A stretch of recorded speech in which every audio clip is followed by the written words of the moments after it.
नमस्कार दोस्तों, इस वीडियो के अंदर बातचीत करने वाले आईएफसीआई लिमिटेड से रिलेटेड और कुछ सरप्राइजिंग करने वाला डेटा हमारे सामने आते हुए देखने को मिल रहा है। उसे आप लोगों के साथ में शेयर करना है। तो मेरे दोस्तों, अगर आपके पास 2 मिनट हैं, जरूर से इस वीडियो को वॉच आउट कीजिएगा ताकि सारी चीज़ें आपको अच्छे से समझ में आ सकें और आप एक बेहतर डिसीजन ले सकें।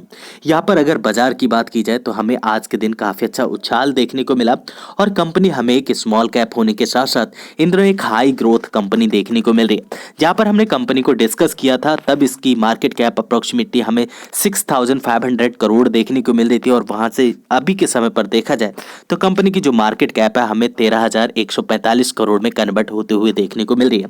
कंपनी की मार्केट कैप यहाँ पर हमें डबल होते हुए देखने को मिल रही है। हालांकि अगर हमारे इन्वेस्टमेंट की बात की जाए तो वो हमें यहाँ पर 5 टाइम तक मल्टीप्लाई होते हुए देखने को मिल रहा है। इनकेस आप अगर इस रैली का अभी भी हिस्सा नहीं है, आपको क्या करना चाहिए उसके बारे में डिस्कस करेंगे। कौन से लेवल के ऊपर आपको फोकस करना चाहिए उसके बारे में डिस्कस करेंगे।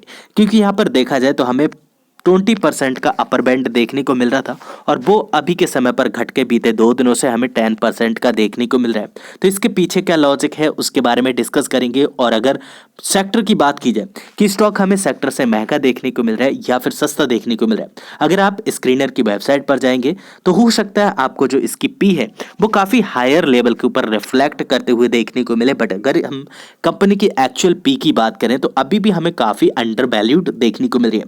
हालांकि अगर यहाँ पर हम सेक्टर वाइज देखें तो 19 के मल्टीपल के ऊपर ट्रेड करते हुए देखने को मिल रही है। बट कंपनी अभी भी हमें माइनस में 63 के मल्टीपल के ऊपर ट्रेड करते हुए देखने को मिल रही है। जैसे हमने बातचीत की थी कि यहाँ पर जो शेयर होल्डर्स हैं इनकी हमें गिनती बढ़ते हुए देखने को मिल रही है और एज ऑफ नाउ हमें क्या करना चाहिए शेयर होल्डिंग के बारे में, उसके बारे में हम डिस्कस करेंगे।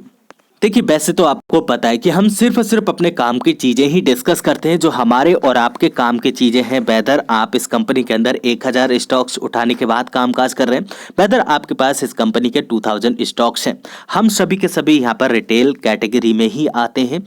हम अपने आप को HNI और FI समझने की बिल्कुल से भूल नहीं कर सकते। यहाँ पर अगर हम शेयर होल्डिंग पैटर्न की बात करें तो जो मेजोरिटी में शेयर होल्डिंग पैटर्न है वो अभी भी हमें प्रमोटर के हक में देखने को मिल रहा है। और प्रमोटर कौन है हम सभी को पता है, हमारे इंडिया के जो प्रेसिडेंट है वो यहाँ पर हमें प्रेसिडेंट के रूप में और प्रमोटर के रूप में कामकाज करते हुए देखने को मिल रहे हैं। यहाँ पर पब्लिक की हिस्सेदारी 21% से ऊपर की है। अगर हम FI की बात करें तो वो हमें 2% की हिस्सेदारी देखने को मिल रही है और DI यहाँ पर हमें 6% की होल्डिंग के साथ कामकाज करते हुए देखने को मिल रहे हैं। तो यहाँ पर अगर हम शेयर होल्डिंग पैटर्न की बात करें जिसके बारे में हमने अपनी प्रीवियस वीडियो में भी बातचीत की है कि जहाँ पर हमें जो म्यूचुअल फंड की स्कीम्स है यहाँ पर अपनी स्टेक को इंक्रीज करते हुए देखने को मिल रही है और जितनी FI और FPI हैं ये भी अपनी स्टेक को इंक्रीज करते हुए देखने को मिल रहा है। हालांकि ये यहाँ पर एक पॉजिटिव पॉइंट है बट यहाँ पर आपको थोड़ा सा कॉशियस होने की जरूरत है। मैं कह रहा हूँ बिल्कुल से आपको पैनिक होने की आवश्यकता नहीं है बट आपको थोड़ा सा कॉशियस होने की जरूरत है।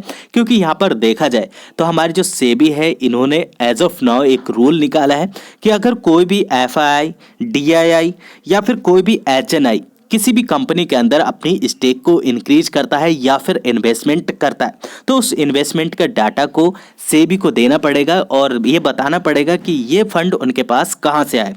और अगर ऐसे में ये करने में सेबी सक्षम देखने को मिलती है या फिर FI सक्षम देखने को मिलते हैं तभी वो अपनी होल्डिंग को उस कंपनी के अंदर कंटिन्यू रख सकते हैं, वरना उन्हें अपनी होल्डिंग को सेल आउट करना पड़ेगा। तो इस वजह से आपको थोड़ा सा कॉशियस रहने की आवश्यकता है। क्योंकि यहाँ पर देखा जाए लास्ट जनवरी के मंथ में नेट सेलर जो हमें देखने को मिले यहाँ पर हमें FI देखने को मिले और इन्होंने मोर देन 24,000 करोड़ की नेट सेलिंग की, जो कि अपने आप में काफी बड़ा अमाउंट है देखने को मिलता है। अगर हम निफ्टी 50 की बात करें तो उसका यहाँ पर हमें 2% की होल्डिंग देखने को मिलती है और जिसकी वजह से मार्केट ऊपरी स्रोत से हमें नीचे फिसलते हुए भी देखने को मिली थी। तो आप अगर ऐसी किसी भी कंपनी के अंदर इन्वेस्टेड हैं जिनके अंदर FI, FPI ने इन दिनों अपनी स्टेक को इंक्रीज किया है, आपको थोड़ा सा कॉशियस रहने की आवश्यकता है और अपने ट्रेलिंग स्टॉप लॉस के साथ जाने की आवश्यकता है।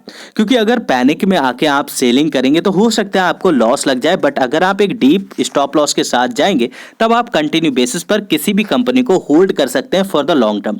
अभी यहाँ पर क्या हो रहा है, हमने लास्ट टाइम पे भी इस कंपनी का चार्ट देखा था जहाँ पर हमें बीते 5 सालों में, 3 सालों में, 2 सालों में, 1 साल में काफी अच्छी पॉजिटिविटी देखने को मिल रही है, जहाँ पर 5 टाइम, 4 टाइम, 3 टाइम और इवन 2 टाइम्स तक हमारे पैसे को मल्टीप्लाई किया है।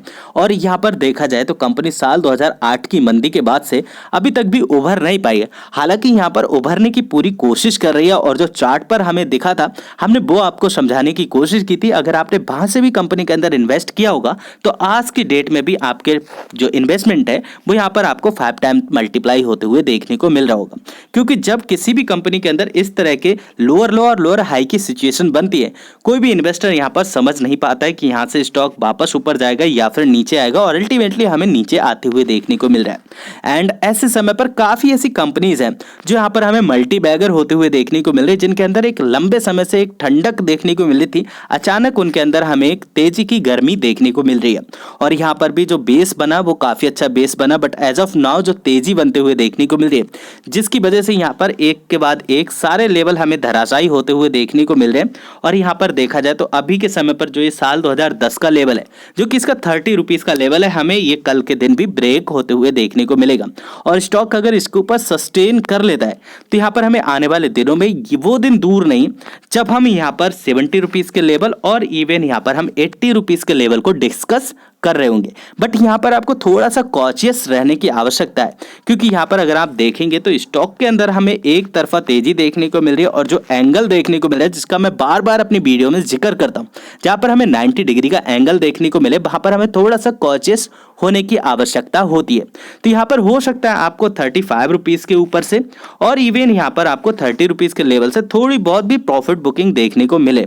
तो ऐसे में आपको बिल्कुल से पैनिक होने की तो आवश्यकता नहीं है, बट हाँ आपको थोड़ा सा संभल के खेलने की आवश्यकता जरूर है, क्योंकि यहाँ पर ऐसे बहुत से मेरे साथी, मेरे दोस्त होंगे, फैमिली मेंबर्स होंगे जिन्होंने आज के दिन भी इस कंपनी के अंदर निवेश किया है। हालांकि हम अपने हर एक वीडियो में बातचीत करते हैं कि आपको कब एंट्री लेनी चाहिए और कहां से आपको जो लॉस होने की संभावना है वो मिनिमम हो जाती है और प्रॉफिट होने की संभावना मैक्सिमम हो जाती है। बट कोई बात नहीं, अगर आपने आज के दिन भी कंपनी के अंदर एंट्री ली है, आप बिल्कुल से एक डीप स्टॉप लॉस के साथ जा सकते हैं, जो आपको यहाँ पर 40 रुपीज के लेवल के ऊपर रखना चाहिए।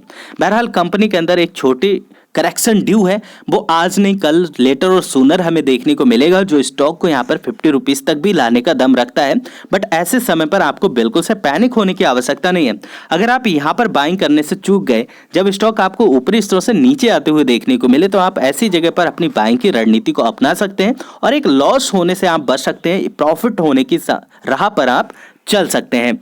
कि यहाँ पर अगर हम अदर्स इंडिकेटर की बात करें तो नो डाउट हमें इन दिनों काफी अच्छे वॉल्यूम इंक्रीज होते हुए देखने को मिले एक लंबे अरसे के बाद। और यहाँ पर जो हमें RSI का लेवल और या फिर आप कह सकते हैं मनी फ्लो इंडेक्स का लेवल एज ऑफ नाउ हमें ओवरबॉट जोन में जाते हुए देखने को मिल रहा है। चूंकि ये स्टॉक हमें एक हाईली अप ट्रेंड में देखने को मिल रहा है, तो यहाँ पर जो RSI का लेवल है वो हमें 90 और इवन 95 तक भी जाते हुए देखने को मिल सकता है और यहां से हमें एक प्रॉफिट बुकिंग आते हुए देखने को मिलेगी। तब तक हो सकता है आपको 1 फरवरी के दिन बजट आते हुए देखने को मिले और वहां से इस कंपनी के अंदर भी आपको थोड़ी बहुत फ्लक्चुएशन का सामना करना पड़े। तो इसलिए आप बिल्कुल से डीप स्टॉप लॉस के साथ जा सकते हैं और कंपनी को बिल्कुल से होल्ड कर सकते हैं। अगर आपने बाइंग नहीं किया है, जब कंपनी के अंदर ऊपरी स्तरों से रिट्रेसमेंट आएगा, बिल्कुल से कंपनी के अंदर बाइंग करने की सोच सकते हैं। इनके Q3 के रिजल्ट भी आने वाले, इनके ऊपर जरूर से आप फोकस कीजिए कि कंपनी आने वाले दिनों में कैसा परफॉर्मेंस देती है।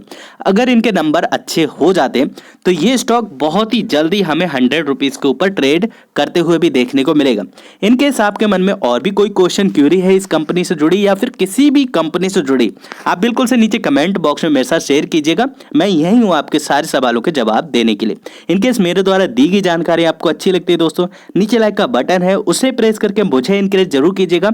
आपका एक लाइक मुझे बहुत ज्यादा मोटिवेट करता है और इस वीडियो को 4 लोगों तक सेंड रखने का दम रखता है। तो अपने जो लाइक्स हैं उनको इतना कम मत आकिए, बहुत वैल्यूएबल है मेरे लिए और यूट्यूब के लिए। इनके साथ चैनल के ऊपर पहली बार होंगे दोस्तों, आप चाहें तो चैनल सब्सक्राइब करके फैमिली का हिस्सा बन सकते हैं। फिर मिलेंगे नेक्स्ट वीडियो में, तब तक आप अपना बहुत ढेर सारा ख्याल रखिए। Thanks for watching, see next video, bye bye for now, God bless.